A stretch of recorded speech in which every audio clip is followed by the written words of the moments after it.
Hi friends, welcome to my channel. Already ವಿಡಿಯೋಗಳನ್ನು ಮಾಡಿ ಹಾಕಿದ್ದೀನಿ ಟಿ ಸಂಬಂಧಿಸಿದಂತೆ, ಟಿ ಸಂಬಂಧಿಸಿದಂತೆ.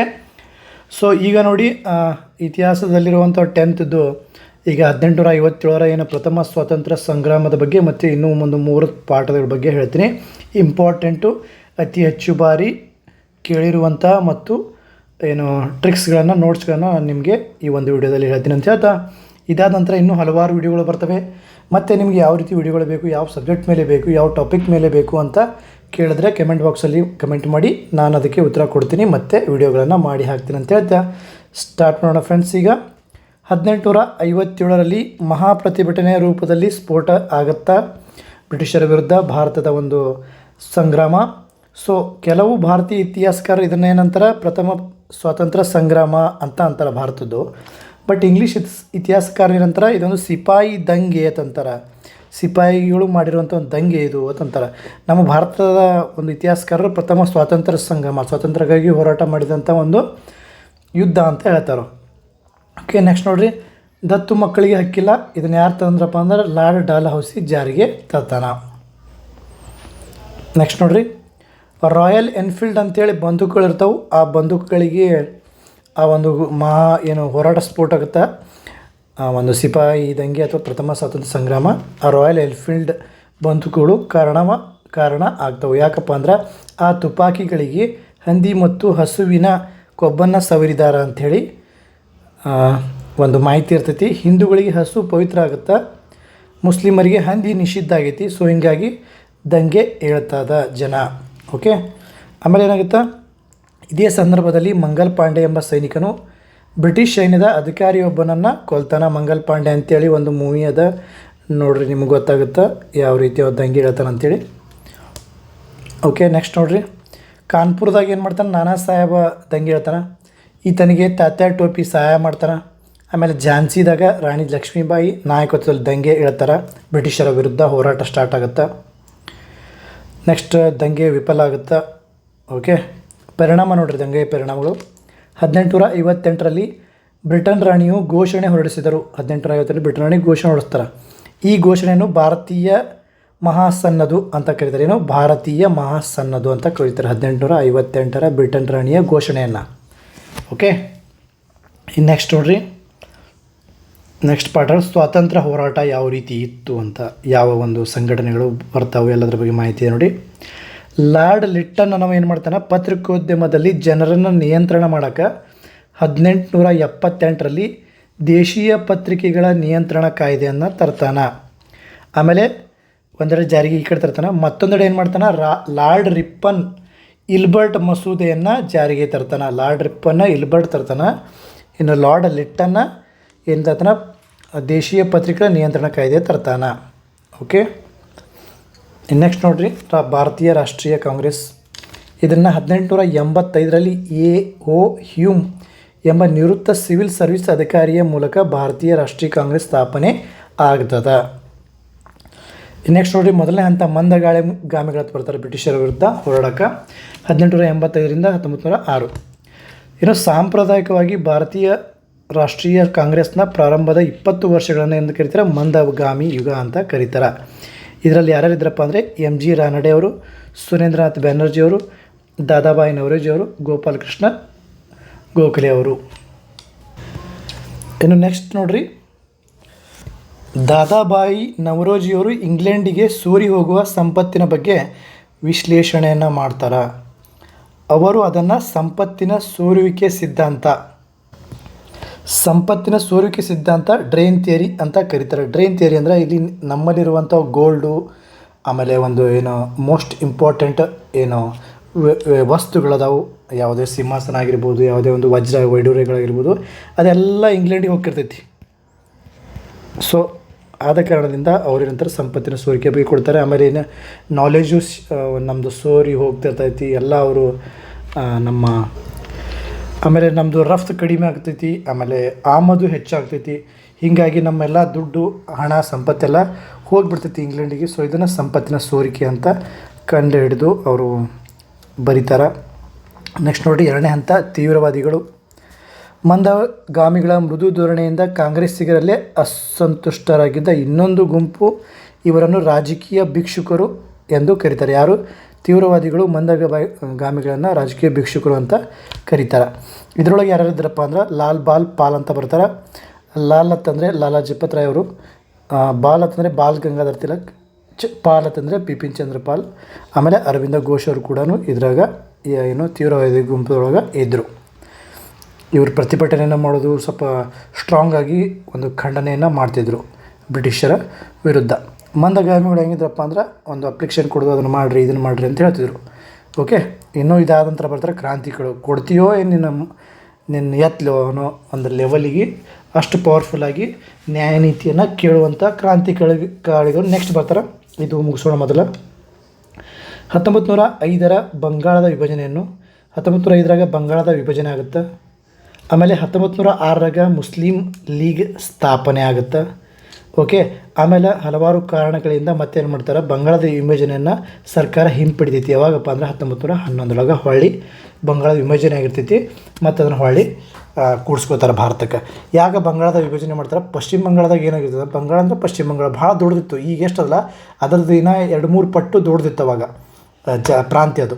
ಸೊ ಅಲ್ಲಿ ಏನಾಗ ಕ್ರಾಂತಿಕಾರಿಗಳು ಭಾಳ ಪವರ್ಫುಲ್ ಇದರಲ್ಲಿ ಎಲ್ಲ ಹೋರಾಟ, ಭಗತ್ ಸಿಂಗ್ ಆಗಿರ್ಬೋದು, ಎಲ್ಲರೂ ಒಂದು ಬೋಸ್ ಆಗಿರ್ಬೋದು, ಹಲವಾರು ಕ್ರಾಂತಿಗಳು ಬಂಗಾಳದಾಗ ಬಾಂಬ್ಗಳನ್ನು ತಯಾರು ಮಾಡೋದು, ಗನ್ಗಳನ್ನು ತಯಾರು ಮಾಡೋದು ಎಲ್ಲ ಮಾಡಿ ಬ್ರಿಟಿಷರಿಗೆ ಸಿಂಹಸ್ವಪ್ನ ಆಗಿ ಅವ್ರಿಗೆ ಸಾವು ಹಿಡಿದು ಎಲ್ಲ ಭಾಳ ಒಂದು ಅಗ್ರೆಸಿವ್ ಆಗಿ ಭಾಳ ಕಠಿಣವಾಗಿ ಕಬ್ಬಿಣದ ಕಡಲೆಯಾಗಿ ಬ್ರಿಟಿಷರಿಗಿದ್ದರು. ಅದಕ್ಕಾಗಿ ಇದನ್ನು ಸಪ್ರೇಟಾಗಿ ಹೊಡೆದು ಅವರನ್ನು ದಮನ ಮಾಡುವ ಒಂದು ಐಡಿಯಾ ಬ್ರಿಟಿಷರಿಗಿತ್ತು. ಬಟ್ 1911 ಹೊಳೆ ತೊಗೋತಾರೆ ಅವರು. ಆಮೇಲೆ ಹಲವಾರು ಜನರು ಬೇರೆ ಬೇರೆ ನಮ್ಮ ದೇಶದ ಏನು ರಾಜ್ಯಗಳು ಪ್ರಾಂತ್ಯಗಳಿರ್ತವೆ ಎಲ್ಲರೂ ಅಲ್ಲಿ ಬಂಗಾಳಕ್ಕೆ ಹೋಗಿ ಕ್ರಾಂತಿ ಮಾಡೋದು ಮತ್ತು ಬೇರೆ ಬೇರೆ ತಮ್ಮ ಸ್ಥಾನಗಳಿಗೆ ಹೋಗುವಂಥ ಕೆಲಸನೂ ಮಾಡ್ತಿದ್ರು. ಸೊ ಹಂಗಾಗಿ ಬಂಗಾಳನ ಸ್ಟ್ರಾಂಗ್ ಇತ್ತು ಅದನ್ನು ವೀಕ್ ಮಾಡ್ಬೇಕಂತ ಬಂಗಾಳ ವಿಭಜನೆಯನ್ನು ಮಾಡ್ತಾರೆ. ಅದರ ಜೊತೆಗೆ ಹಿಂದೂ ಮುಸ್ಲಿಮರ ನಡುವೆ ಏನು ಮಾಡ್ಬೇಕಂತ ಡಿವೈಡ್ ಮಾಡ್ಬೇಕಂತೇಳಿ ಬಂಗಾಳದ ವಿಭಜನೆಯೂ ಕೂಡ ಮಾಡ್ತಾರೆ. ಓಕೆ, ಆಮೇಲೆ ನೋಡಿರಿ ತಿಲಕರು ಏನು ಹೇಳ್ತಾರೆ ಅಂದ್ರೆ ಸ್ವರಾಜ್ಯವು ನನ್ನ ಜನ್ಮ ಸಿದ್ಧ ಹಕ್ಕು, ಅದನ್ನು ನಾನು ಪಡೆದೇ ತೀರುವೆ ಅಂತ ಘೋಷಣೆಯನ್ನು ಹೇಳ್ತಾರೆ. ಆಮೇಲೆ ತಿಲಕರು ಮರಾಠಿ ಭಾಷೆಯಲ್ಲಿ ಕೇಸರಿ ಬರೀತಾರೆ ಮತ್ತು ಇಂಗ್ಲೀಷ್ ಭಾಷೆಯಲ್ಲಿ ಮರಾಠ ಪತ್ರಿಕೆಗಳನ್ನು ಬ್ರಿಟಿಷರ ವಿರುದ್ಧ ಹೋರಾಟಕ್ಕೆ ಬಳಸ್ಕೋತಾರೆ. ನೋಡಿರಿ, ತಿಲಕರು ಗಣೇಶ ಹಬ್ಬ ಮತ್ತು ಶಿವಾಜಿ ಉತ್ಸವಗಳನ್ನು ಮೂಲಕ ಜನರನ್ನು ರಾಷ್ಟ್ರೀಯತೆಗೆ ಪರಿಚಯಿಸಿದರು. ಗಣೇಶ ಹಬ್ಬ, ಶಿವಾಜಿ ಉತ್ಸವ ತಂದಿದ್ದ ಉದ್ದೇಶ ಏನಪ್ಪ ಅಂತಂದ್ರೆ ನಮ್ಮ ದೇಶದ ಎಲ್ಲ ಜನರು, ಎಲ್ಲ ಧರ್ಮದವರು ಕೂಡಿ ಹಬ್ಬಗಳನ್ನು ಆಚರಣೆ ಮಾಡೋದ್ರಿಂದ ನಮ್ಮಲ್ಲಿ ಒಂದು ಒಳ್ಳೆಯ ಏಕತೆ ಭಾವನೆಯನ್ನು ಬೆಳೀತೈತಿ. ಅದರಿಂದ ನಾವು ಆರಾಮಾಗಿ ನಾವು ಬ್ರಿಟಿಷರ ವಿರುದ್ಧ ಹೋರಾಡಬೇಕಂತೇಳಿ ಅವಾಗ ತಂದಿರುವಂಥ ಒಂದು ಉದ್ದೇಶ ಇದು ಗಣೇಶ ಹಬ್ಬ, ಶಿವಾಜಿ ಉತ್ಸವಗಳು. ತಿಲಕರನ್ನು ಆಮೇಲೆ ಬಂಧಿಸ್ತಾರೆ. ತಿಲಕರು ಜೈಲಿದ್ದಾಗ ಗೀತಾ ರಹಸ್ಯ ಅಂತ ಬರೀತಾರೆ. ಓಕೆ, ನೆಕ್ಸ್ಟ್ ನೋಡೋಣ. ಕ್ರಾಂತಿಕಾರಿಗಳು ಬರ್ತಾರೆ ನೋಡ್ರಿ. ಕ್ರಾಂತಿಕಾರಿಗಳು ಬಂದರು ನೋಡ್ರಿ. ಅನುಶೀಲನ ಸಮಿತಿ ಮತ್ತು ಅಭಿನವ ಭಾರತ ರಹಸ್ಯ ಸಂಘಟನೆಗಳನ್ನು ಮಾಡಿರ್ತಾರೆ ಕ್ರಾಂತಿಕಾರಿಗಳು. ಇದ್ರ ಬಗ್ಗೆ ಒಂದು ಡೆವಿಲ್ ಅಂತೇಳಿ ಮೂವಿ ಅದ, ನೋಡ್ಬೋದು ನೀವು. ಇದೇ ಒಂದು 2022-23 ರಿಲೀಸ್ ಆಗಿದ್ದು ಭಾಳ ಇಂಪಾರ್ಟೆಂಟ್ ಮೂವಿ ಇದೆ. ಸುಭಾಷ್ ಚಂದ್ರ ಬೋಸ್ ಅವರ ಸುತ್ತಮುತ್ತ ಹೆಣೆದಿರುವಂಥ ಒಂದು ಸೂಪರ್ ಮೂವಿ, ಭಾರಿ ಚಂದ ಒಂದು ಇಮ್ಯಾಜಿನರಿ ಅಂತ ಹೇಳ್ಬೋದು ನೀವು. ಬಟ್ ಒಂದು 50% ಕರೆಕ್ಟ್ ಐತಿ. ಭಾರಿ ಫೈಟ್ಸ್ ಆಗಿರ್ಬೋದು ಎಲ್ಲ ನಿಮ್ಗೆ ಇಂಟ್ರೆಸ್ಟಿಂಗ್ ಅದ, ಅದು ನೋಡ್ಬೋದು. ಆಮೇಲೆ ಇನ್ನೂ ಭಾಳ ಮೂವಿದು ಹೇಳ್ತೀನಿ ನಿಮಗೆ ನೆಕ್ಸ್ಟ್ ಬರ್ತಾ. ಯಾಕೆ ಮೂವಿ ನೋಡೋದ್ರಿಂದ ನಿಮ್ಗೆ ಏನಾಗುತ್ತೆ, ಇಂಟ್ರೆಸ್ಟು ಬರ್ತೈತಿ. ಆಮೇಲೆ ಆ ಒಂದು ವಿಷಯಗಳನ್ನು ನಿಮ್ಮ ತಲೆಯಾಗ ಈಸಿಯಾಗಿ ಉಳಿತಾವೆ. ನೆಕ್ಸ್ಟ್ ಹೋಗೋಣ. ಅರವಿಂದ ಘೋಷರು ವರ್ತಮಾನ ರಣನೀತಿ ಎಂಬ ಪುಸ್ತಕವನ್ನು ಬರೀತಾರೆ. ಅದರಲ್ಲಿ ಸೇನಾ ತರಬೇತಿ ಮತ್ತು ಯುದ್ಧ ಕೌಶಲ್ಯವನ್ನು ಪ್ರಸ್ತಾಪನೆ ಮಾಡ್ತಾರೆ. ಆಮೇಲೆ ಬಾರಿಂದರ್ ಕುಮಾರ್ ಘೋಷ್ ಅವರು ಯುಗಾಂತರ ಎಂಬ ನಿಯತಕಾಲಿಕೆ ಅಂದರೆ ನ್ಯೂಸ್ ಪೇಪರ್. ನಿಯತಕಾಲಿಕೆ ಅಂದರೆ ನ್ಯೂಸ್ ಪೇಪರ್, ದಿನಾನೂ ಬರ್ಬೋದು ಅಥವಾ 2 ದಿನಕ್ಕೊಮ್ಮೆ ಬರ್ಬೋದು, 10 ದಿನಕ್ಕೊಮ್ಮೆ ಬರ್ಬೋದು. ನಿಯತಕಾಲಿಕೆಯನ್ನು ಇದೇ ಭಾವನೆಯೊಂದಿಗೆ ಪ್ರಕಟಣೆ ಮಾಡ್ತಾರೆ. ಓಕೆ, ಇಲ್ಲಿ ನೋಡಿರಿ ಕ್ರಾಂತಿಕಾರಿ ಭಗತ್ ಸಿಂಗ್ ಅವರು 3 ವರ್ಷದೊಳಗೆ ಒಂದು ಬ್ರಿಟಿಷರ ವಿರುದ್ಧ ಹೋರಾಡಿದಂಥ ಅಪ್ರತಿಮ ದೇಶ ಪ್ರೇಮಿ ಭಗತ್ ಸಿಂಗ್. ಇವ್ರ ಬಗ್ಗೆನೂ ಮೂವಿ ಐತಿ, the legend of Bhagat Singh. Hindi ಒಳಗೆ ಅಜಯ್ ದೇವಗನ್ ಅವ್ರು ಮಾಡ್ಯಾರ, ನೋಡಿರಿ ನೀವು. ಅದ್ರ ಬಗ್ಗೆ ಭಾರಿ ಎಂಟರ್ಟೈನ್ಮೆಂಟ್ ಐತಿ. ಅವರಲ್ಲಿರೋ 1-2 ಗುಣ ನಿಮ್ಮಲ್ಲಿ ಇದ್ರೆ ಭಾಳ ಬೆಸ್ಟ್ರ, ಯಾಕಂದ್ರೆ ನಿಮ್ಮ ಲೈಫಿಗೆ ಅಥವಾ ದೇಶಕ್ಕೆ ಭಾಳ ಹೆಲ್ಪ್ ಆಗುತ್ತೆ. ಆಮೇಲೆ ಚಂದ್ರಶೇಖರ್ ಆಜಾದ್ ಅವರು ಕ್ರಾಂತಿಕಾರಿಗಳು, ವಿ.ಡಿ. ಸಾವರ್ಕರ್ ಕೂಡ ಕ್ರಾಂತಿಗಳು. ಆಮೇಲೆ ಇವ್ರ ಬಗ್ಗೆ ಇನ್ನೊಂದು ಮೂವಿ ಇದೆ, ಯಾವುದು ರಂಗದೇ ಬಸಂತಿ ಅಂತೇಳಿ. ರಂಗದೇ ಬಸಂತಿ ಅಂತದ, ಅದರ ಬಗ್ಗೆನೂ ಎಲ್ಲ ಒಂದು ಕ್ರಾಂತಿಕಾರಿಗಳ ಬಗ್ಗೆ ಒಂದು ಒಳ್ಳೆಯ ಮೂವಿ ಮಾಡಿದ್ದಾರೆ, ನೋಡ್ಬೋದು ನೀವು. ಆಮೇಲೆ ಗೈಡಿನ್ ಲೂ ನೋಡ್ರಿ, ಇದು ನೋಡ್ರಿ, ಗೈಡಿನ್ ಲೂ ಎಂಬ ಯುವತಿಯು ಈಶಾನ್ಯ ಭಾರತದ ಮಹಿಳೆಯರನ್ನು ಸೇರಿಸಿಕೊಂಡು ಒಂದು ಹೊಸ ಪಡೆಯನ್ನು ಚಾದೋನಾಂಗ್ ಜೊತೆಯಲ್ಲಿ ಬ್ರಿಟಿಷರ ವಿರುದ್ಧ ಹೋರಾಟವನ್ನು ಮಾಡ್ತಾಳೆ. ಧಾರ್ಮಿಕ ಜಾಗೃತಿಗಾಗಿ ಗೈಡಿನ್ ಹರಕ್ಕ ಎಂಬ ಸಂಸ್ಥೆಯನ್ನು ಕಟ್ತಾರೆ. ಓಕೆ, ಅಂತಿಮ ಹಂತ ಗಾಂಧೀಜಿಯವರ ನೇತೃತ್ವದ ಕಾಲ 1920ರಿಂದ 1947. 1920ರಿಂದ 1947 ಕಾಲವನ್ನು ಗಾಂಧಿ ಯುಗ ಅಂತ, ದ ಎರಾ ಆಫ್ ಗಾಂಧಿ ಅಂತ, ಅಥವಾ ಗಾಂಧಿಯನ್ ಎರಾ, ಗಾಂಧಿಯನ್ ಟೈಮ್ ಅಂತ ಕರಿಬೋದು ನೀವು. ಎರಾ ಅಂತಂದ್ರೆ ಕಾಲ, ERA ಇಂಗ್ಲೀಷ್ ಒಳಗೆ. ಎರಾ ಅಂದರೆ ಕಾಲ, ಟೈಮ್ ಅಂದರೂ ಕಾಲ. Era is a correct suitable word. Okay, next ನೋಡ್ರಿ, ತಮ್ಮ ಸಿದ್ಧಾಂತಗಳನ್ನು ಗಾಂಧೀಜಿಯವರು ತಮ್ಮ ಸಿದ್ಧಾಂತಗಳನ್ನು ಯಂಗ್ ಇಂಡಿಯಾ ಪತ್ರಿಕೆಯಲ್ಲಿ ವ್ಯಕ್ತಪಡಿಸ್ತಾರ. ಗಾಂಧೀಜಿಯವರು ಯಂಗ್ ಇದ್ದಾಗ ನೋಡ್ರಿ, ದಕ್ಷಿಣ ಆಫ್ರಿಕಾದಾಗಿದ್ದಾಗ ಲಾಯರ್ ಇದರಲ್ಲಿ ಲಾಯರು ಬ್ಯಾರಿಸ್ಟರಿ ಅಂತ ಏನು ಬರ್ತಾವಲ್ಲ, ಲಾಯರು ಬ್ಯಾರಿಸ್ಟರಿ ಅಂತಂದ್ರೆ ಏನೋ ದಕ್ಷಿಣ ಆಫ್ರಿಕಾದವರು ಲಾಯರ್ ಹುದ್ದೆಗೆ ಬ್ಯಾರಿಸ್ಟರ್ ಅಂತ ಕರಿತಿದ್ರು. ಸೊ ಅದಕ್ಕೆ ಬ್ಯಾರಿಸ್ಟರ್ ಅಂತ ಅನ್ಬೋದು ನೀವು. 1919 ರೌಲತ್ ಕಾಯ್ದೆ ಜಾರಿ ಆಗ್ತದೆ. ನೆಕ್ಸ್ಟ್ ನೋಡಿ, ಜಲಿಯನ್ ವಾಲಾಬಾಗ್ ಹತ್ಯಾಕಾಂಡ, ಭಾಳ ಇಂಪಾರ್ಟೆಂಟ್ ಇದು. ಸೊ ಜಲಿಯನ್ ವಾಲಾಬಾಗ್ದಾಗ ಏನಾಗುತ್ತೆ, ಜನರಲ್ ಡಯರ್ ಏನು ಮಾಡ್ತಾನೆ, ಅಲ್ಲಿ ಶಾಂತಿಯುತವಾಗಿ ಜನ ಸೇರಿರ್ತಾರೆ. ಅಲ್ಲಿ ಜನ ಸೇರಿದಾಗ ಒಂದು 200 ಸೈನಿಕರೊಂದಿಗೆ ಬಂದು ಅಲ್ಲಿದ್ದವ್ರ ಮೇಲೆ ಗುಂಡಿನ ಮಳೆಯನ್ನು ಗರಿದ ನಂತರ ಹಲವಾರು ಜನ ಸಾಯ್ತಾರೆ. ಇಲ್ಲಿ ನೋಡ್ರಿ ಎಷ್ಟು ಜನ ಅಂದರೆ ಪ್ರತಿಭಟನಾಕಾರ 379 ಜನ ಅಮಾನುಷಿಕ ಗುಂಡಿನ 379 ಜನ ಪ್ರಾಣ ಕೊಳ್ತಾರೆ. ಅಲ್ಲಿ ಹೋಗೋಕ್ಕೆ ಜಾಗನೇ ಇಲ್ಲ, ಒಂದೇ ಜಾಗ ಇರ್ತಿತ್ತು, ಒಂದು ದೊಡ್ಡ ಗೇಟ. ಸೊ ಆ ದೊಡ್ಡ ಗೇಟಿಗೆ ಬಂದು ಎಲ್ಲರಿಗೂ ಒಂದು 100-200 ಸೈನಿಕರು ನಿಂದಿರಿಸಿ ಶೂಟ್ ಮಾಡೋಕ್ಕೆ ಸ್ಟಾರ್ಟ್ ಮಾಡಿಬಿಡ್ತಾನೆ. ಸೊ 379 ಜನ ಸಾಯ್ತಾರೆ.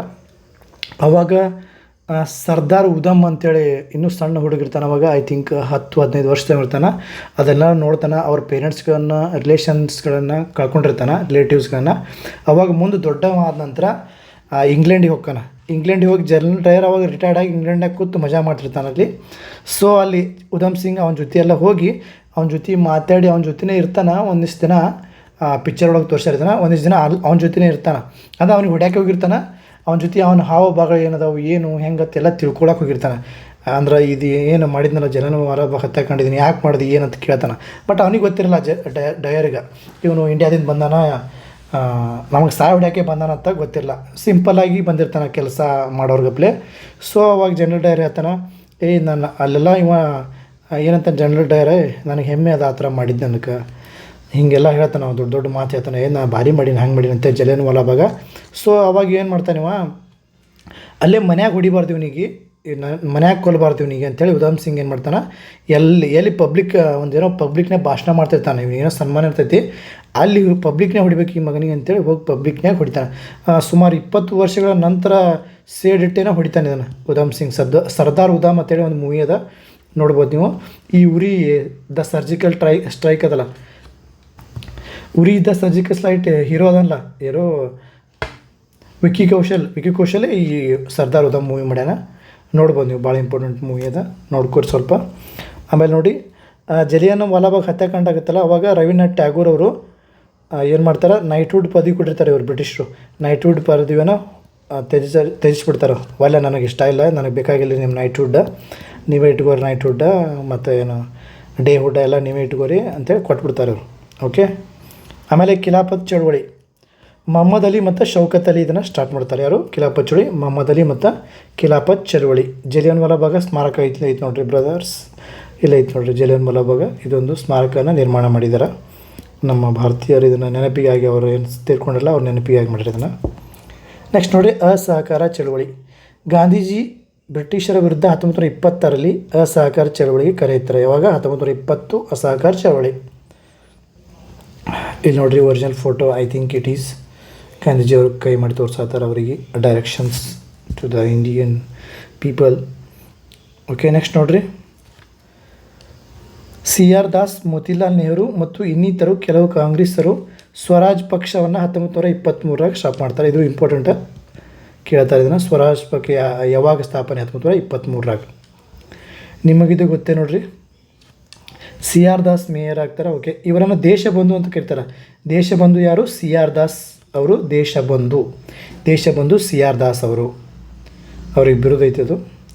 ಜನವರಿ 1, 1930ರಂದು ಜವಾಹರ್ಲಾಲ್ ನೆಹರು ಅವರು ರಾವಿ ನದಿಯ ದಡದ ಮೇಲೆ ಸ್ವಾತಂತ್ರ್ಯದ ತ್ರಿವರ್ಣ ಧ್ವಜವನ್ನು ಹಾರಿಸ್ತಾರೆ 1930ರಾಗ ರಾವಿ ನದಿ ದಂಡೆಯ ಮೇಲೆ. ಇನ್ನೊಂದು ನೋಡ್ರಿ ಇಂಪಾರ್ಟೆಂಟ್ ಪಾಯಿಂಟು, ಸಬರಮತಿಯಿಂದ ದಂಡಿವರೆಗೆ ನಡೆದ ತಂಡದಲ್ಲಿ ಕರ್ನಾಟಕದ 18 ವರ್ಷದ ಮೈಲಾರ ಮಹಾದೇವಪ್ಪ ಸಹ ಇದ್ದರು. ಮೈಲಾರ ಮಹಾದೇವಪ್ಪ ಅವರು ಐ ಥಿಂಕ್ 7ರಿಂದ 10 ವರ್ಷ ಇದ್ರು. ಅವಾಗ ಒಂದು ಫೋಟೋ ನೋಡಿ ನಾನು, ಪಿ ಯು ಪುಸ್ತಕ ಒಂದು ಐತಿ, ಅದು ಹಿಸ್ಟ್ರಿ ಪಿ ಯು ಸಿದು ಹಿಸ್ಟ್ರಿ ಬುಕ್ ನೋಡಿ, ಅದ್ರಾಗ ಮೈಲಾರ ಮಹಾದೇವಪ್ಪ ಅವ್ರ ಫೋಟೋ ಅದ ಗಾಂಧೀಜಿಯೊಂದಿಗೆ, ಅದನ್ನು ನೋಡ್ಬೋದು ನೀವು. ಓಕೆ, ನೆಕ್ಸ್ಟ್ ನೋಡೋಣ. Next important point, quit India ಚಳವಳಿ 1942 ಬರ್ತದೆ. ಕ್ವಿಟ್ ಇಂಡಿಯಾ ಅಂದರೆ ಬ್ರಿಟಿಷರೇ ಭಾರತ ಬಿಟ್ಟು ತೊಲಗಿ ಅಂದಂಗೆ ಕ್ವಿಟ್ ಇಂಡಿಯಾ ಅಂತಂದ್ರೆ, ಕ್ವಿಟ್ ಅಂದರೆ ಬಿಡು, ಇಂಡಿಯಾ ಅಂದರೆ ಬಿಡು, ಇಂಡಿಯಾನ ಬಿಟ್ಟು ಹೋಗ್ರಿ ಅಂತಂದಂಗೆ. ಓಕೆ, ನೆಕ್ಸ್ಟ್ ನೋಡಿರಿ, ಈಸೂರು ಘಟನೆ. ಸೊ ಈಸೂರು ಏನು ಮೊದಲಿಗೆ ಸ್ವತಂತ್ರ ಹಳ್ಳಿ ಅಂತ ಘೋಷಣೆ ಮಾಡಿಕೊಂಡಂಥ ಒಂದು ಈಸೂರು ಊರು. ಓಕೆ, ನೆಕ್ಸ್ಟ್ ನೋಡಿ, ಗಾಂಧೀಜಿಯವರು ದೇಶ ಬಾಂಧವರಿಗೆ ಮಾಡು ಇಲ್ಲವೇ ಮಡಿ, ಡೂ ಆರ್ ಡೈ, ಇದು ಡೂ ಆರ್ ಡೈ, ಮಾಡು ಇಲ್ಲವೇ ಮಡಿ ಕರೆಯನ್ನು ನೀಡ್ತಾರೆ. ಯಾರು ನೀಡ್ತಾರೆ ಮಾಡು ಇಲ್ಲವೇ ಮಡಿ ಅಂತೇಳಿ? ಗಾಂಧೀಜಿಯವರು. ಇದು ಕೇಳ್ತಾನ. ಕ್ವಿಟ್ ಇಂಡಿಯಾ ಚಳವಳಿಯಲ್ಲಿ ಭಾಗವಹಿಸಿದ ಜನೋತ್ಸವ ನೋಡ್ರಿ, ಸಾಗರ ಹರಿದಂಗೆ ಕರೀತೈತೆ. ಓಕೆ, ನೆಕ್ಸ್ಟ್ ನೋಡೋಣ. ವಲ್ಲಭಾಯ್ ಪಟೇಲ್ ಅವರು, ಮೌಲಾನಾ ಅಬುಲ್ ಕಲಾಂ ಆಜಾದ್ ಅವರು, ಒರಿಜಿನಲ್ ಫೋಟೋಸ್. ನೆಕ್ಸ್ಟ್ ನೋಡ್ರಿ ಇಂಪಾರ್ಟೆಂಟ್, ಸುಭಾಷ್ ಚಂದ್ರ ಬೋಸ್ ಅವರು, the great person of India. ಯಾಕಪ್ಪ ಅಂದ್ರೆ ಬ್ರಿಟಿಷರಿಗೆ ಓಡ್ಸೋಕೆ ಭಾರತದಾಗ ಹೋರಾಟ ಭಾಳ ಜನ ಕ್ರಾಂತಿಕಾರಿಗಳು ಮಾಡ್ಯಾರ.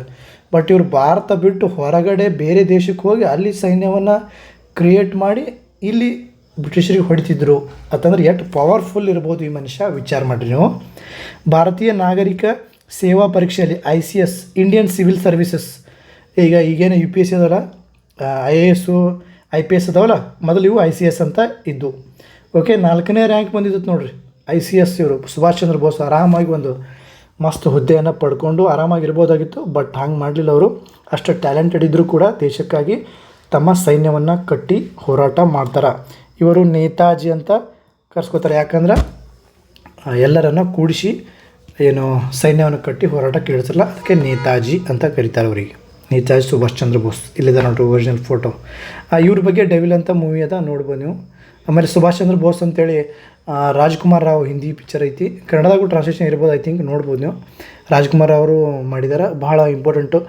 ಅಲ್ಲಿ ಬೇರೆ ದೇಶಕ್ಕೆ ಹೋಗಿ ಅಲ್ಲಿ ಕಲಿತಿರ್ತಾರೆ, ಅಲ್ಲೆಲ್ಲ ಏನೋ ಇಂಗ್ಲೆಂಡ್ ಶಿಕ್ಷಕರು ಅಸಹ್ಯ ಮಾಡ್ತಾರೆ ಇವರಿಗೆ, ಇಂಡಿಯಾದವರಿಗೆ. ಅಲ್ಲೆಲ್ಲ ಭಾಳ ಒಂದು ಪವರ್ಫುಲ್ಲಾಗಿ ಇವರು ಮಾತಾಡ್ತಾರೆ ಶಿಕ್ಷಕರ, ಅಲ್ಲಿ ಕಲಿಸುವಂಥ ಶಿಕ್ಷಕರ ವಿರುದ್ಧ. ಭಾಳ ಒಂದು ಪವರ್ಫುಲ್ ಮನುಷ್ಯ ಅಂತ ಹೇಳ್ಬೋದು, ಉಕ್ಕಿನ ಮನುಷ್ಯ ಅಂತ ಹೇಳ್ಬೋದು ನೀವು. ಬಟ್ ಉಕ್ಕಿನ ಮನುಷ್ಯ ಅವರು ಬೇರೆ ಅದರ. Okay, the great man of India Subhash Chandra Bose ಅವರು. ನೆಕ್ಸ್ಟ್ ನೋಡಿರಿ, ಫಾರ್ವರ್ಡ್ ಬ್ಲಾಕ್ ಅಂತೇಳಿ ಇವರು ಪಕ್ಷವನ್ನು ಕಟ್ತಾರೆ. ಯಾವುದು? Forward block. ಓಕೆ, ನೆಕ್ಸ್ಟ್ ನೋಡಿರಿ, ಭಾರತ ಮತ್ತು 38 ಕೋಟಿ ನನ್ನ ದೇಶೀಯರನ್ನು ವಿಮುಕ್ತಗೊಳಿಸುತ್ತೇನೆ. ಅವಾಗ 38 ಕೋಟಿ ಇತ್ತು ನಮ್ಮದು ಭಾರತದ ಜನಸಂಖ್ಯೆ, ಈಗ 140 ಕೋಟಿ ತನಕ ಹೋಗ್ಯದ ಎಂದು ದೇವರ ಹೆಸರಿನಲ್ಲಿ ಪ್ರಮಾಣಿಸುತ್ತೇನೆ. ಸ್ವಾತಂತ್ರ್ಯ ಗಳಿಸಿದ ನಂತರವೂ ಸ್ವತಂತ್ರ ಭಾರತ ಉಳಿವಿಗಾಗಿ ನನ್ನ ಕಟ್ಟಕಡೆಯ ರಕ್ತದ ತೊಟ್ಟನ್ನು ಹರಿಸಲು ನಾನು ಸದಾ ಸಿದ್ಧನಿದ್ದೇನೆ. ಸುಭಾಷ್ ಚಂದ್ರ ಬೋಸ್ ಅವರು ಹೇಳಿದ್ದಾರೆ ಇದನ್ನು. INA, ಇಂಡಿಯನ್ ನ್ಯಾಷನಲ್ ಆರ್ಮಿ ಅಂತ ಹೇಳ್ಬೋದು, ಒಂದು ಸೇನೆಯನ್ನು ಕಟ್ತಾರೆ. Okay, INA. ನೆಕ್ಸ್ಟ್ ನೋಡಿರಿ, ರಾಸ್ ಬಿಹಾರಿ ಬೋಸ್ ಅವರು ಟೋಕಿಯೋದಲ್ಲಿ ಸ್ಥಾಪನೆ ಮಾಡ್ತಾರೆ. ಏನಪ್ಪ ಅಂದ್ರೆ ಇಂಡಿಯನ್ ಇಂಡಿಪೆಂಡೆನ್ಸ್ ಲೀಗ್ನ ಸೇನಾ ವಿಭಾಗನು ಭಾರತೀಯ ರಾಷ್ಟ್ರೀಯ ಸೇನೆ ಅಂತ ಕರಿತಾಯಿದ್ರು. ಇಂಡಿಯನ್ ಇಂಡಿಪೆಂಡೆಂಟ್ ಲೀಗ್ ಅಂತ ಸ್ಥಾಪನೆ ಮಾಡ್ತಾರೆ ರಾಸ್ ಬಿಹಾರಿ ಬೋಸ್ ಅವರು ಟೋಕಿಯೋದಾಗ. ಈ ಸೇನಾ ವಿಭಾಗ ಏನಿರ್ತಾವಲ್ಲ, ಬ್ರಾಂಚಸ್ಗಳು, ಅವಾಗಿ ಭಾರತೀಯ ರಾಷ್ಟ್ರೀಯ ಸೇನೆ ಅಂತ ಕರಿತಾಯಿದ್ರು.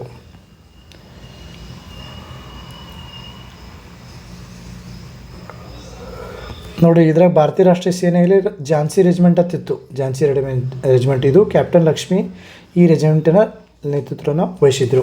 ಝಾನ್ಸಿ ರೆಜಿಮೆಂಟ್ ಅಂದ್ರೆ ಲೇಡೀಸ್ ಕ್ರಾಂತಿಕಾರಿ. ಆಮೇಲೆ ಮೊನ್ನೆ ಒಂದು ಮೂವಿ ಬಂದಿತ್ತು, ಸಾರಾ ಅಲಿ ಖಾನ್ ಅವ್ರ ಮೂವಿ ಯಾವುದಪ್ಪ ಅಂದ್ರೆ ಎ ಮೇರಿ ವತನ್ ಅಂತೇಳಿ ಕೊಟ್ರ. ಸೊ ಅದರೊಳಗೆ ಯಾವ ರೀತಿ ಹೆಣ್ಮಕ್ಳು ಯಾವ ರೀತಿ ನಮ್ಮ ದೇಶಕ್ಕಾಗಿ ಹೋರಾಟ ಮಾಡಿದಾರ, ಪ್ರಾಣವನ್ನು ಕೊಡ್ತಾರ, ಎಲ್ಲವನ್ನು ತ್ಯಾಗ ಮಾಡಿ ಪ್ರಾಣವನ್ನು ಕೊಡ್ತಾರೆ. ಎಲ್ಲ ಆಸ್ತಿವಂತರು ಇರ್ತಾರೆ, ದೊಡ್ಡ ದೊಡ್ಡ ವ್ಯಾಪಾರಿಗಳ ಮಕ್ಕಳು ಇರ್ತಾರೆ, ಲೇಡೀಸ್ ಹೇಳ್ತೀನಿ ನಾನು, ಲೇಡೀಸ್ ಬಾಯ್ಸು ಅಷ್ಟೇ ಕಷ್ಟಪಟ್ಟರೆ, ಬಟ್ ಲೇಡೀಸ್ ಈ ಒಂದು ಮೂವಿಯಲ್ಲಿ ಭಾಳ ಅದ್ಭುತವಾಗಿ ತೋರಿಸಿದಾರೆ. ಮೂವಿನ ನೋಡ್ಕೋರಿ, ಇನ್ಸ್ಪಿರೇಷನ್ ಆಗುತ್ತೆ. ನೀವು ಇವೆಲ್ಲ ನೋಡಿದ್ರೆ ನಮ್ದು ಏನು ಈ ಎಕ್ಸಾಮ್ ಓದತ್ರಿ TET ಅಥವಾ CET ಇದೇನು ಅಲ್ಲ ಅದ್ರ ಮುಂದೆ, ಬಟ್ ಪ್ರಾಮಾಣಿಕವಾಗಿ ನೀವು ಹಾರ್ಡ್ ವರ್ಕ್ ಮಾಡಿದ್ರೆ ಆರಾಮಾಗಿ ನಿಮ್ಮ TET ಆರಾಮ 150ಗೆ 125 ಪ್ಲಸ್ ತೊಗೋತೀರಿ. ಬಟ್ ಕಷ್ಟಪಟ್ಟು ಸರಿಯಾಗಿ ಓದ್ರಿ. ಓಕೆ, ನೆಕ್ಸ್ಟ್ ನೋಡೋಣ. ಕಷ್ಟಪಟ್ಟು ಓದಿ ಒಂದು ಒಳ್ಳೆಯ ನೌಕರಿಯನ್ನು ಪಡೆದು ಅಲ್ಲಿ ನೀವು ಒಳ್ಳೆಯ ಒಂದು ಪ್ರಾಮಾಣಿಕ ಸೇವೆಯನ್ನು ಸಲ್ಲಿಸ್ಬೇಕಲ್ಲಿ.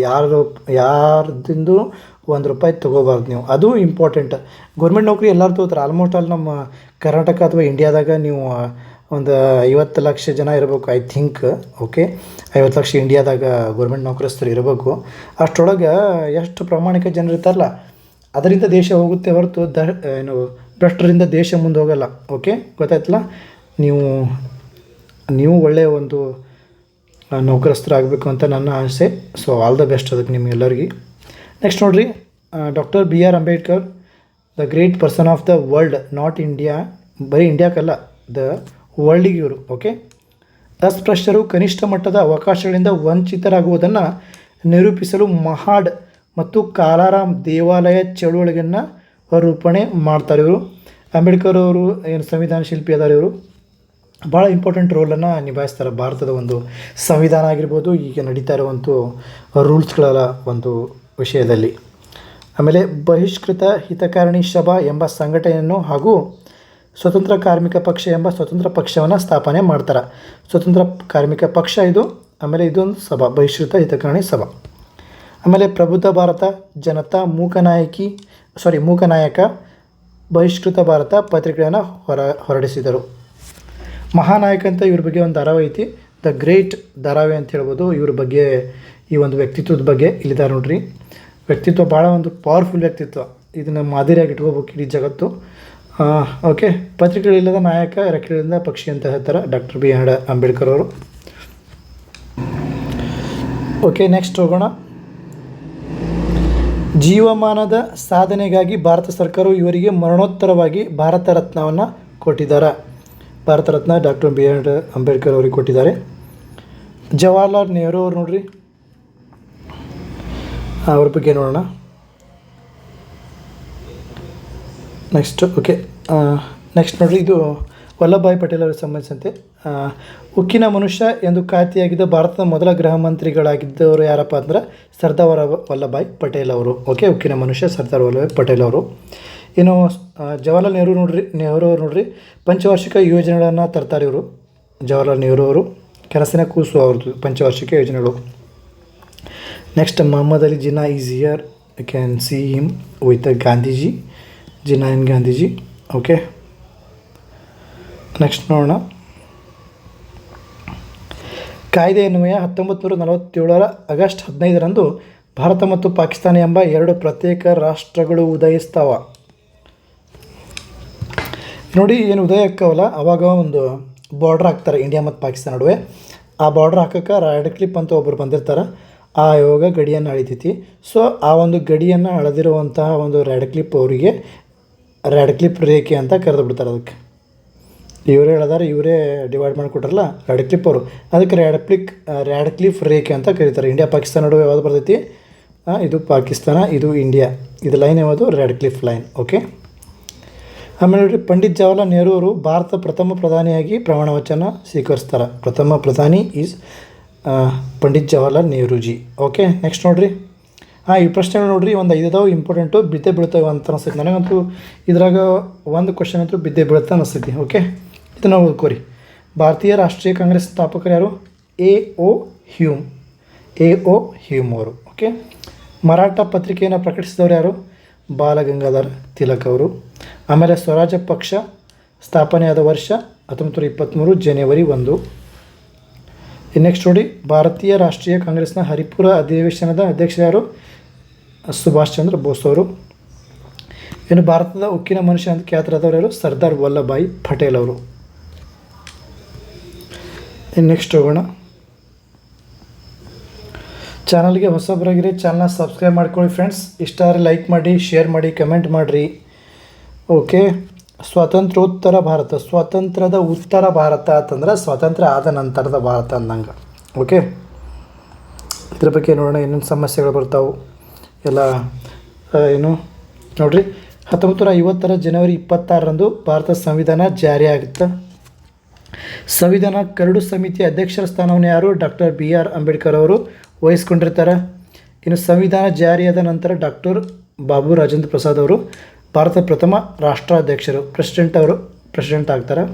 ಆಮೇಲೆ ಸಂವಿಧಾನಕ್ಕೆ 42ನೇ ತಿದ್ದುಪಡಿಯನ್ನು ತಂದು ಜಾತ್ಯತೀತ ಮತ್ತು ಸಮಾಜವಾದಿ ಎಂಬ 2 ಪದಗಳನ್ನು ಅಂಶಗಳನ್ನು ಕೂಡಿಸ್ತಾರೆ. ಓಕೆ, ಇದು 42ನೇ ತಿದ್ದುಪಡಿ ಕೇಳಬೋದಾ? ಇದನ್ನು ಇಂಪಾರ್ಟೆಂಟ್ ಮಾಡ್ಕೋರಿ ಇದನ್ನು. ಓಕೆ, ದೇಶೀಯ ಸಂಸ್ಥಾನಗಳ ವಿಲೀನೀಕರಣ ನೋಡಿರಿ. ಬ್ರಿಟಿಷ್ ಭಾರತ ಬಿಟ್ಟು ಹೋಗುವಾಗ ಅಂದರೆ 1947ರಾಗ ಭಾರತದಾಗ 562 ಸಂಸ್ಥಾನಗಳಿದ್ದವು, ಎಲ್ಲ ಸಪ್ರೇಟ್. ಓಕೆ ನೋಡಿರಿ, ಅವೆಲ್ಲ ಕೂಡಿಸ್ಬೇಕಂತಂದ್ರೆ ಅಷ್ಟೊಂದು ದೊಡ್ಡ ಸಣ್ಣ ಕೆಲಸ ಅಲ್ಲ. ಅದಕ್ಕೆ ಸರ್ದಾರ್ ವಲ್ಲಭಭಾಯಿ ಪಟೇಲ್ ಅವ್ರಿಗೆ ಏನಂತಾರೆ? ಉಕ್ಕಿನ ಮನುಷ್ಯ ಅಂತಾರೆ. ಅವ್ರಿಗೆಲ್ಲ ಕೂಡಿಸ್ತಾರೆ. ಒಂದಿಷ್ಟು ಮಂದಿ ಕೂಡಲ್ಲ ಅಂತಾರೆ. ಅವರಿಗೆಲ್ಲ ಸೈನ್ಯ ಕಳಿಸಿ ಬಡಿತಾರೆ. ಒಂದು ಸ್ಟ್ರಾಂಗ್ ಮೈಂಡ್ ಪವರ್ ಇಟ್ಕೊಂಡು ಎಲ್ಲವನ್ನು ಕೂಡಿಸಿ ಭಾರತವನ್ನು ಒಕ್ಕೂಟ ಮಾಡ್ತಾರೆ. ಆ ಒಂದು ಕೆಲಸಕ್ಕೆ ಇವ್ರಿಗೆ ಉಕ್ಕಿನ ಮನುಷ್ಯ ಅಂತಂತಾರೆ. ಇಲ್ಲಿ ನೋಡಿರಿ, ಉಕ್ಕಿನ ಮನುಷ್ಯ ಎಂದು ಖ್ಯಾತ ಆಗಿದ್ದ ಭಾರತ ಪ್ರಥಮ ಗೃಹ ಮಂತ್ರಿ ಆಗಿದ್ದರು ಅವಾಗ ಇವರು, ಹೋಮ್ ಮಿನಿಸ್ಟರು ವಲ್ಲಭಭಾಯಿ ಪಟೇಲ್ರು. ಓಕೆ, ಜುನಾಗಢದಲ್ಲಿ ಸಮಸ್ಯೆ ಆಗುತ್ತೆ, ಅಲ್ಲಿನೂ ಬಗೆಹರಿಸ್ತಾರೆ. ಹೈದರಾಬಾದ ಸಮಸ್ಯೆ ಆಗುತ್ತೆ, ನಾವು ಕೂಡಲ್ಲ, ನಾವು ಸ್ವತಂತ್ರ ಆಗಿರ್ತೇವೆ ತಂತಾರೆ, ಭಾರತಕ್ಕೆ ಕೂಡಲ್ಲ ತಂತಾರೆ, ಅವರಿಗೆಲ್ಲ ಸಮಸ್ಯೆ ಬಗೆಹರಿಸ್ತಾರೆ. ಆಮೇಲೆ ಜಮ್ಮು ಕಾಶ್ಮೀರ ಸಮಸ್ಯೆ ಇನ್ನಾದರೂ ಬಗೆಹರಿದಿಲ್ಲ, ಮೊನ್ನೆ ಬಗೆಹರಿದೈತಿ, ಅದನ್ನು ಇನ್ನೂ ಸ್ವಲ್ಪ ಐತಿ ಸ್ವಲ್ಪ. ಆಮೇಲೆ ಪಾಂಡಿಚೇರಿದಾಗ ಏನಾಗುತ್ತೆ ನೋಡ್ರಿ, ಜಸ್ಟ್ ಯು ಕ್ಯಾನ್ ಸೇ ಭಾರತಕ್ಕೆ ಫಸ್ಟ್ ಬಂದವರು ಯಾರು? ಪೋರ್ಚುಗೀಸರು. ಲಾಸ್ಟಿಗೆ ಹೋದವರು ಪೋರ್ಚುಗೀಸರು. ಓಕೆ, ಬಟ್ ಇವ್ರು ಏನು ಮಾಡ್ತಾರೆ? ಸ್ವಾತಂತ್ರ್ಯ ನಂತರದಲ್ಲಿ ಫ್ರೆಂಚ್ ಒತ್ತಾಯಗಳು ಪಾಂಡಿಚೇರಿ, ಕಾರೈಕಲ್, ಮಾಹೆ, ಚಂದ್ರನಗರದಾಗ ಇರ್ತಾರೆ. ಇವು ಭಾರತಕ್ಕೆ ಸೇರಬೇಕೆಂದು ಕಾಂಗ್ರೆಸ್, ಕಮ್ಯುನಿಸ್ಟ್ ಮತ್ತು ಇತರ ಸಂಘಟನೆಗಳ ನೇತೃತ್ವದಲ್ಲಿ ನಡೆದ ಹೋರಾಟದ ಫಲವಾಗಿ 1954ರಾಗ ಈ ಪ್ರದೇಶಗಳು ಭಾರತಕ್ಕೆ ಬರ್ತಾವೆ. 1962ರಲ್ಲಿ ಪಾಂಡಿಚೇರಿ ಏನಾಗುತ್ತೆ? ಕೇಂದ್ರಾಡಳಿತ ಪ್ರದೇಶ ಆಗುತ್ತೆ. ನೋಡಿ, 1954 ತನಕ ಇವರು ಹಿಡ್ಕೊಂಡು ಕೂತಿದ್ರು ಫ್ರೆಂಚ್ದವರು. ನೋಡ್ರಿ, ಮಕ್ಕಳು ಬೇರೆ ದೇಶದಾಗ ಬಂದು ಏನು ಮೇಂಟೈನ್ ಮಾಡತ್ತಿದ್ರು ಅವರು. ಆಮೇಲೆ ಗೋವಾ ನೋಡಿರಿ, 1987ರವರೆಗೂ ಕೇಂದ್ರಾಡಳಿತ ಪ್ರದೇಶವಾಗಿದ್ದ ಗೋವಾ ನಂತರ ರಾಜ್ಯವಾಗುತ್ತೆ. ಗೋವಾ ಬಿಟ್ಟು ಹೋಗಿ ಅಂತ ಹೇಳ್ತಾರೆ, ಆರ್ಡರ್ ಮಾಡಿರ್ತಾರೆ ಇಂಡಿಯನ್ ಗೌರ್ಮೆಂಟ್. ಆದರೂ ಏನು ಪೋರ್ಚುಗೀಸರು, ಆಫ್ರಿಕಾ ಮತ್ತು ಯುರೋಪ್ನವರು ಹೆಚ್ಚಿನ ಸೈನ್ಯ ತರಿಸ್ತಾರಲ್ಲಿ, ಅಲ್ಲಿ ಇರ್ತಾರಲ್ಲ, ಹೆಚ್ಚಿನ ಸೈನ್ಯ ತರಿಸಿ ಏನೋ ಸ್ಟ್ರಾಂಗ್ ಆಗಿ ಮತ್ತು ಓಡಾಡಬೇಕಂತ ಮಾಡಿರ್ತಾರೆ. ಅವಾಗ 1905ರಲ್ಲಿ ಅಂತ ಭಾರತ ವಿವಿಧ ಭಾಗಗಳಿಂದ ಸತ್ಯಾಗ್ರಹಗಳೇ ಬಂದು ಗೋವಾದ ವಸಾಹತಿ ಸ್ಥಾಯಿಗಳು ತೊಗೊಳ್ಬೇಕಂದ್ರೆ ಹೋರಾಟ ಮಾಡ್ತಾರೆ. ಅವಾಗ 1961ರಾಗ ಏನಾಗುತ್ತೆ? ಭಾರತ ಸೈನ್ಯ ಮಧ್ಯಪ್ರವೇಶ ಮಾಡಿ ಬಡತಾನ ಜಡ್ದು ಮಕ್ಕಳೇ ನಡೀತಿರೋ ಇಲ್ಲ ಅಂತೇಳಿ ಯುದ್ಧ ಮಾಡಿ ಕಳಿಸ್ಬಿಡ್ತಾರೆ. ಓಕೆ, 1961ರಾಗ ನೋಡು, ಅವರು ಅವಾಗ ಹೋಗ್ತಾರೆ, ಬ್ರಿಟಿಷರು ಅವಾಗ ಹೋಗ್ಯಾರ, ನನ್ನ ಮಕ್ಕಳು ಲೇಟ್ ಹೋಗ್ಯಾರ. ಓಕೆ, ನೆಕ್ಸ್ಟ್ ನೋಡ್ರಿ, ಮೊದಲ ಭಾಷಾವಾರು ರಾಜ್ಯವಾಗಿ 1953ರಲ್ಲಿ ಆಂಧ್ರ ಪ್ರದೇಶ ರಚನೆ ಆಗುತ್ತೆ. ಭಾಷಾವಾರು ರಚನೆ ಆಗುತ್ತೆ ರಾಜ್ಯಗಳು. ಮೊದಲನೇದು ಆಂಧ್ರ ಪ್ರದೇಶ 1953ರಾಗ. ಅಂತಿಮವಾಗಿ 1956 ನವೆಂಬರ್ 1ರಂದಾಗ ಏನಾಗುತ್ತೆ? ಮೈಸೂರು ರಾಜ್ಯವು ಅಸ್ತಿತ್ವಕ್ಕೆ ಬರ್ತೈತಿ. ಮೈಸೂರು ರಾಜ್ಯವನ್ನು ಮಾಡ್ತಾರೆ. ಮುಂದೆ ಏನಾಗುತ್ತೆ? 1973ರಾಗ ಕರ್ನಾಟಕ ಅಂತ ಹೆಸರಿಡ್ತಾರೆ. ಅವಾಗ 1973ರಿಂದ ಮೈಸೂರು ಹೋಗಿ ನಮ್ಮ ರಾಜ್ಯದ ಹೆಸರು ಕರ್ನಾಟಕ ಅಂತ ಆಗುತ್ತೆ. ನೆಕ್ಸ್ಟ್ ಹೋಗೋಣ, ಮಹಾಯುದ್ಧಗಳು ಹಾಗೂ ಭಾರತದ ಪಾತ್ರ. ಮಹಾಯುದ್ಧಗಳಾಗ್ತವೆ, first world war, second world war ಅಂತೇಳಿ. ಪ್ರಥಮ ಮಹಾಯುದ್ಧ ನೋಡ್ರಿ, ಬ್ರಿಟನ್, ಫ್ರಾನ್ಸ್ ಮತ್ತು ರಷ್ಯಾ ಕದನದ ಬಾಂಧವ್ಯ ತಯಾರ ಟ್ರಿಪಲ್ ಎಂಟಿಟಿ. ಆಮೇಲೆ ಜರ್ಮನಿ, ಆಸ್ಟ್ರಿಯಾ, ಹಂಗೇರಿ ಮತ್ತು ಇಟಲಿ ಕದನ ಸೌಹಾರ್ದ ಟ್ರಿಪಲ್ ಅಲಯನ್ಸ್ ಆಗ್ತಾರೆ ಇವು. ಓಕೆ, ಆಮೇಲೆ ಇಟಲಿ ಏನು ಮಾಡ್ಬಿಡ್ತೈತಿ? ಇದ್ರಾಗ ಇರ್ತೈತಲ್ಲ, ಜರ್ಮನಿ ಕಡೆ, ಇವ್ರ ಕಡೆ ಹೋಗ್ಬಿಡ್ತಾರೆ, ರಷ್ಯಾ ಫ್ರಾನ್ಸ್ ಕಡೆ ಹೋಗ್ಬಿಡ್ತೈತಿ. ನೆಕ್ಸ್ಟ್ ನೋಡ್ರಿ, 1914ರಿಂದ 1918ರವರೆಗೆ ಯುದ್ಧ ನಡೀತೈತಿ. ನೆಕ್ಸ್ಟು ಇದು ಯುದ್ಧದಲ್ಲಿ ಏನಾಗುತ್ತೆ? ಸೋಲ್ತಾರೆ ಯಾರಪ್ಪ? ಜರ್ಮನಿಯವರು ಸೋಲ್ತಾರೆ. ಆ ಒಂದು ಒಪ್ಪಂದದಲ್ಲಿ ವರ್ಸೈಲ್ಸ್ ಒಪ್ಪಂದ ಅಂತ ಆಗುತ್ತೆ. ಆಮೇಲೆ ನೋಡ್ರಿ ಎಷ್ಟು ಮಂದಿ ಸತ್ತಾರೆ? 1 ಕೋಟಿ ಜನ ಸತ್ತಾರೆ, 2 ಕೋಟಿ ಜನ ಗಾಯಗೊಳ್ತಾರೆ, ಮತ್ತು ಈ ಕಡೆ ಮತ್ತು 35 ಲಕ್ಷ ಜನ ಶಾಶ್ವತವಾಗಿ ಅಂಗವಿಕಲರಾಗ್ತಾರೆ. ನೆಕ್ಸ್ಟ್ ನೋಡಿ, ಸರ್ವಾಧಿಕಾರಿ ಹಿಟ್ಲರ್ ಬರ್ತಾನೆ. 2ನೇ ವರ್ಲ್ಡ್ ವಾರ್ನಾಗ ಬರ್ತಾನೆ ಹಿಟ್ಲರ್. ಮೊದಲ ಮಹಾಯುದ್ಧದ ನಂತರ ಉಂಟಾದ ಪರಿಸ್ಥಿತಿಯಲ್ಲಿ ಜರ್ಮನಿಯಲ್ಲಿ ಹಿಟ್ಲರ್ ಮತ್ತು ಇಟಲಿಯಲ್ಲಿ ಮುಸೋಲಿಯನ್ ಸರ್ವಾಧಿಕಾರಿಗಳು ಅಸ್ತಿತ್ವಕ್ಕೆ ಬರ್ತಾರೆ. ಇಲ್ಲಿ ನೋಡಿ ಹಿಟ್ಲರ್. ನೆಕ್ಸ್ಟ್ ನೋಡಿರಿ, 60 ಲಕ್ಷ ಯಹೂದಿಗಳನ್ನು ಕೊಲ್ತಾನೆ ಹಿಟ್ಲರ್. 60 ಲಕ್ಷ ಅಂದ್ರೆ ಏನು ಲೆಕ್ಕ ಐತಿಲ್ಲ, 60 ಲಕ್ಷ ಜನರನ್ನ ಸಾಯ್ಬಿಡ್ತಾನೆ ಹಿಟ್ಲರ್. ಯಹೂದಿಗಳು ಅಂದರೆ ಇಸ್ರೇಲ್ದಾಗ ಅದಾರ ನೋಡಿ, ಪ್ರೆಸೆಂಟ್ ಇಸ್ರೇಲಿಯನ್ ಅದಾರ ನೋಡು, ಅವರು ನೇತಿಯನ್ನು ಏನೋ ಅಧ್ಯಕ್ಷತರಲ್ಲಿ ಅವರು 60 ಲಕ್ಷ ಯಹೂದಿಗಳನ್ನು ಕೊಲ್ತಾನೆ. ಇದಕ್ಕೆ ಏನಂತಾರೆ, ಇಂಥ ಕಗ್ಗುರುಳನ್ನು ಸಾಮೂಹಿಕ ಕಗ್ಗುರುಳನ್ನು ಅಂತಾರೆ ಹಾಲೋಕಾಸ್ಟ್ ಅಂತಾರೆ. ಏನು ಹಾಲೋಕಾಸ್ಟ್. ಕಾನ್ಸಂಟ್ರೇಷನ್ ಕ್ಯಾಂಪ್ಸ್ ಅಂತ ಇರ್ತಾವೆ. ಇಲ್ಲಿ ಎಲ್ಲ ಏನು ಬಡವರನ್ನು ತಂದು ಸಾವು ಹೊಡೆಯೋದು, ಆಮೇಲೆ ಅದನ್ನೆಲ್ಲ ಇಟ್ಟು ಒಂದೇ ಕಡೆ ಇಟ್ಟು ಸಾವು ಹೊಡೆಯೋದು, ಗಾಳಿ ಬೆಳಕಿಲ್ಲದ ಗ್ಯಾಸ್ ಚೇಂಬರ್ ಜನರಲ್ಲಿ ವಿಷಯಗಳೇ ಹಾಕಿಕೊಳ್ತಿದ್ದಂಥ ಮಾಸ್ ಶೂಟಿಂಗ್ಸ್ ಅಂದ್ರೆ ಹಲವಾರು ಒಂದು 50-60 ಜನದ ಒಮ್ಮೆ ನಿಲ್ಲಿಸಿ ಪಟ ಶೂಟ್ ಮಾಡಿ ಹೋಗೋದು ಸುಟ್ಟು ಬಿಡೋದು ಒಂದು ಕಡೆ. ಇದ್ರ ಬಗ್ಗೆ ಒಂದು ಮೂವಿ ಅದ, ಶಿಂಡ್ಲರ್ಸ್ ಲಿಸ್ಟ್ ಅಂತೇಳಿ. ಏನು ಶಿಂಡ್ಲರ್ಸ್ ಲಿಸ್ಟ್ ಅಂತ ಒಂದು ಮೂವಿ ಅದ, ಭಾಳ ಒಂದು ಅದ್ಭುತವಾದ ಮೂವಿ. ಕ್ರಿಸ್ಟೋಫರ್ ನೋಲನ್ ಅವರು ಇದನ್ನು ಡೈರೆಕ್ಷನ್ ಮಾಡ್ಯಾರ. ಇಂಗ್ಲೀಷ್ ಮೂವಿ, ಹಿಂದಿ ಒಳಗೂ ಐತಿ, ಕನ್ನಡದಾಗೂ ಐತಿ ಅಂತ ಅನಿಸ್ತೈತೆ ಐ ಥಿಂಕ್. ಈ ಏನು ಮಹಾಯುದ್ಧದಾಗ ಏನು ನಡೀತು, ಆಮೇಲೆ ಏನು 60 ಲಕ್ಷ ಯಹೂದಿಗಳು ಸಿಕ್ಕಿರ್ತಾರಲ್ಲ, ಅವ್ರಿಗೆ ಯಾವ ರೀತಿ ಕ್ಯಾಂಪ್ಸ್ಗಳು ಹಾಕ್ತಾರೆ, ಯಾವ ರೀತಿ ದುಡಿಸ್ತಾರೆ, ಯಾವ ರೀತಿ ಶೂಟ್ ಮಾಡ್ತಾರೆ, ಈ ಒಂದು ಪರಿಸ್ಥಿತಿ ನೋಡಿದ್ರೆ ನೀವು ಹೋಗುತ್ತೆ ನಿಮ್ಗೆ. ಅಷ್ಟೊಂದು ಮಾರ್ಮಿಕವಾಗಿ ಶಿಂಡ್ಲರ್ಸ್ ಲಿಸ್ಟ್ ಅಂತೇಳಿ ಈ ಮೂವಿ ಒಳಗೆ ತೋರಿಸ್ಯಾರ. ಓಕೆ ನೋಡಿರಿ, ಭಾಳ ಇಂಪಾರ್ಟೆಂಟ್ ಮೂವಿ ಅದ. IMDb ರೇಟಿಂಗು ಚಲೋ ಅದ್ರದ್ದು. ನೆಕ್ಸ್ಟ್ ಬರ್ತಾನೆ ಮುಸೋಲಿನಿ, ಇಟಲಿಯ ಸರ್ವಾಧಿಕಾರಿ. 1922ರಿಂದ 43 ಇಟಲಿಯ ಪ್ರಧಾನಿಯಾಗಿದೆ ಮುಸೋಲಿನಿ. ರಾಷ್ಟ್ರೀಯ ಫ್ಯಾಸಿಸ್ಟ್ ಪಕ್ಷದ ಸ್ಥಾಪಕ. ಯಾವುದು? ರಾಷ್ಟ್ರೀಯ ಫ್ಯಾಸಿಸ್ಟ್ ಪಕ್ಷದ ಸ್ಥಾಪಕ. 2ನೇ ಮಹಾಯುದ್ಧ 1939 ಸೆಪ್ಟೆಂಬರ್ 1ರಂದು ನಾಜಿ ಜರ್ಮನಿಯ ಪೋಲೆಂಡಿನ ಮೇಲೆ ದಾಳಿ ಮಾಡೋದನಿಗೆ ಪ್ರಾರಂಭವಾಗುತ್ತೆ. ಯಾವಾಗ? 1939 ಸೆಪ್ಟೆಂಬರ್ 1 ನಡೀತಂಗೆ ಯುದ್ಧ. ದ್ವಿತೀಯ ಮಹಾಯುದ್ಧದಲ್ಲಿ ಸತ್ತವರೆಷ್ಟು ನೋಡ್ರಿ, ಎಷ್ಟು ಜನ ಅಂದರೆ ಸುಮಾರು 4,82,00,000 ಜನ ಸಾಯ್ತಾರೆ. ಜರ್ಮನಿ ನೇತೃತ್ವದಲ್ಲಿ ಆಕ್ಸಿಸ್ಗಳಲ್ಲಿ ಎಷ್ಟು ಅಂದರೆ 82 ಲಕ್ಷ ಜನರು ಸಾಯ್ತಾರೆ. ಇನ್ನು ಮಿತ್ರಕೂಟಗಳಲ್ಲಿ 4 ಕೋಟಿ ಜೀವ ಸಾಯ್ತಾರೆ. ಮಿತ್ರಕೂಟಗಳು 4 ಕೋಟಿ. ಆಮೇಲೆ ರಷ್ಯಾದಾಗ 2 ಕೋಟಿ ಜನ ಸಾಯ್ತಾರೆ. ಚೀನಾದಾಗ 1 ಕೋಟಿ ಜನ ಸಾಯ್ತಾರೆ. ಇವರುಗಳ ಈ ಅಪಾರ ತ್ಯಾಗವಿರದಿದ್ದರೆ ಹಿಟ್ಲರ್ನನ್ನು ಸೋಲಿಸಲು ಆಗ್ತಾನೆ ಇರಲಿಲ್ಲ ಅಂತ, ಅಷ್ಟು ಪವರ್ಫುಲ್ ಇರುತ್ತೆ ನಮ್ಮ ಮಗ. ಮಾನವ ಕುಲವನ್ನು ನಾಜಿ ಜನಾಂಗೀಯ ಸರ್ವಾಧಿಕಾರದಿಂದ ರಕ್ಷಿಸಲೇ ಆಗುತ್ತಿರಲಿಲ್ಲ ಅಂತ ರಷ್ಯಾ ಮತ್ತು ಚೀನಾ ಎಂಟ್ರಿ ಕೊಟ್ಟಿಲ್ಲ ಅಂದ್ರೆ. ನೋಡಿ ಅಷ್ಟು ಪವರ್ಫುಲ್ ಇರ್ಬೇಕವ ಯಾರು? ಹಿಟ್ಲರ್. ಇನ್ನು ನೆಕ್ಸ್ಟ್ ನೋಡೋಣ, ವಿಶ್ವ ಸಮರಗಳು ಹಾಗೂ ಭಾರತದ ಸ್ವಾತಂತ್ರ್ಯ. ಸುಮಾರು 15 ಲಕ್ಷ ಸಿಪಾಯಿಗಳು ಭಾರತದಿಂದ ಈ ಯುದ್ಧದಾಗ ಭಾಗವಹಿಸ್ತಾರೆ. ಆಮೇಲೆ 1,72,000 ಪ್ರಾಣಿಗಳು, ಆಮೇಲೆ ಕುದುರೆಗಳು, ಆನೆಗಳು, ಶಸ್ತ್ರಾಸ್ತ್ರಗಳು, ಒಂಟೆಗಳು, ಗಾಡಿಗಳು, ಕತ್ತೆಗಳು, 7 ಕೋಟಿಯಷ್ಟು ಯುದ್ಧ ಸಾಮಗ್ರಿಗಳು, 6 ಲಕ್ಷ ರೈಫಲ್ಗಳು. ಸೊ ಏನು ಬಟ್ಟೆಗಳು ನೋಡಿರಿ, 4,19,00,000 ಬಟ್ಟೆಗಳು ಅಂತ ಎಷ್ಟು ಖರ್ಚಾಗೈತೆ ನೋಡಿದ್ವಲ್ಲ. ಅದಕ್ಕೆ ಯುದ್ಧ ಮೋಸ್ಟ್ ಡೇಂಜರ್ ಅಂತ ಹೇಳ್ಬೋದು.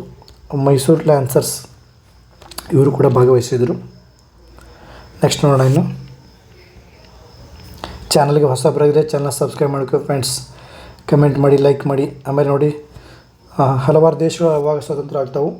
Libya 1951, Sudan 56, Ghana 57, Nigeria 60, Algeria 1962, ಇನ್ನು ಕೀನ್ಯಾ 63, ಜಾಂಬಿಯಾ 64ರಾಗ ಸ್ವತಂತ್ರವಾಗ್ತಾವು. ಸೊ ಇಷ್ಟು ಫ್ರೆಂಡ್ಸ್ ರಾಜ್ಯಶಾಸ್ತ್ರ ಬಗ್ಗೆ ನೆಕ್ಸ್ಟ್ ಕ್ಲಾಸಲ್ಲಿ ಹೇಳ್ತೀನಿ ನಿಮ್ಗೆ. ಅವು ಕೂಡ ಇಂಪಾರ್ಟೆಂಟ್, ಅವು ಭಾಳ ಇಂಪಾರ್ಟೆಂಟ.